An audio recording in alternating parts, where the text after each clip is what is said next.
yang terkasih di dalam Tuhan, jumpa lagi kita di dalam seri Refresh Your Mind and Soul. Dan hari ini kembali kita akan bersama-sama kembali merenungkan kebenaran firman Tuhan sebagai kekuatan dalam hidup kita. Dan kita akan melihat dari kitab Injil Matius pasal yang keempat ayat yang keenam. Injil Matius pasal yang keempat ayat yang keenam, demikian firman Tuhan. Lalu berkata kepadanya, "Jika engkau anak Allah, jatuhkanlah dirimu ke bawah, sebab ada tertulis mengenai engkau, Ia akan memerintahkan malaikat-malaikatnya, dan mereka akan menatang engkau di atas tangannya, supaya kakimu jangan terantuk kepada batu."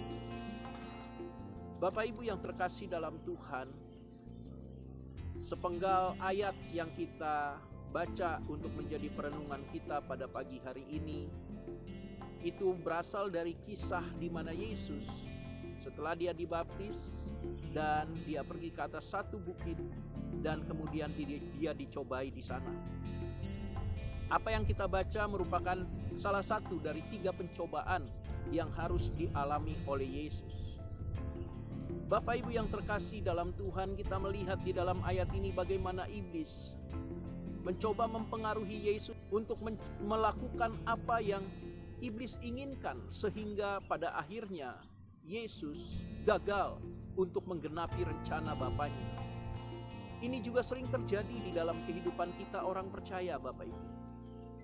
Bagaimana sering di dalam kehidupan kita sebagai anak-anak Tuhan, iblis tidak akan pernah berhenti untuk mempengaruhi kita, sehingga kita akan melakukan apa yang iblis inginkan, sampai pada akhirnya siasat atau niatnya itu tercapai dalam hidup kita, yaitu kita gagal menggenapi rencana Tuhan dalam kehidupan kita, sehingga Tuhan tidak dipermuliakan di dalam kehidupan kita.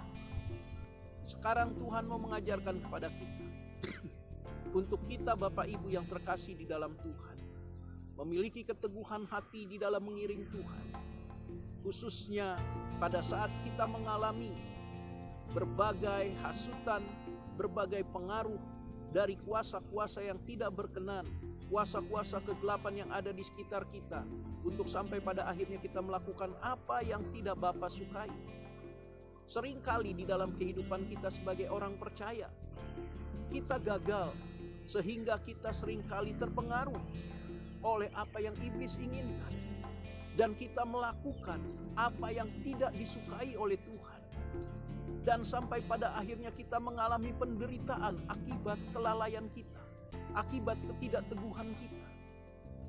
Jika sudah demikian, maka pada akhirnya kita akan meminta untuk Tuhan menolong kita, memulihkan kondisi kita. Padahal kalau kita mau jujur, itu semata-mata karena ketidakteguhan kita, karena kelalaian kita, lebih mengikuti apa yang iblis inginkan dibandingkan apa yang Bapa inginkan. Dengan demikian, saya ingin agar kita semua merenungkan dengan baik. Pada saat kita mengikuti apa yang bukan menjadi kehendak Tuhan, kita mengikuti apa yang iblis inginkan untuk kita lakukan sesuatu hal yang tidak baik, sesuatu hal yang bercela, dan kemudian kita mengalami satu kegagalan, kita mengalami satu penderitaan, dan kita mengalami satu keadaan yang tidak baik. Waktu kita datang kepada Tuhan dan kita katakan, "Oh Tuhan, tolong aku." Sejatinya Bapak Ibu yang terkasih, kita sebenarnya sedang mencobai Tuhan dengan kebodohan kita sendiri.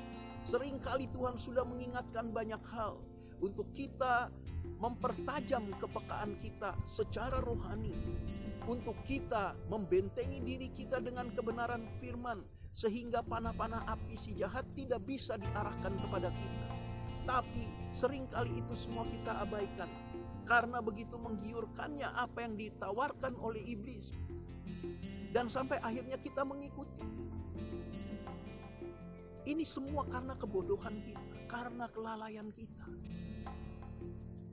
Memang Tuhan akan menolong kita. Dia tidak akan memalingkan wajahnya dari kita. Tapi kalau hal ini terus kita lakukan, maka kebenaran firman seperti yang dikatakan oleh Rasul Paulus, bahwa kita mempermainkan Dia, itu terjadi dalam kehidupan kita. Sebagai hamba Tuhan, saya ingin mengatakan, perteguh imanmu, pertajam kepekaanmu secara rohani lewat firman Tuhan, untuk bisa menangkal semua hasutan dan pengaruh si iblis.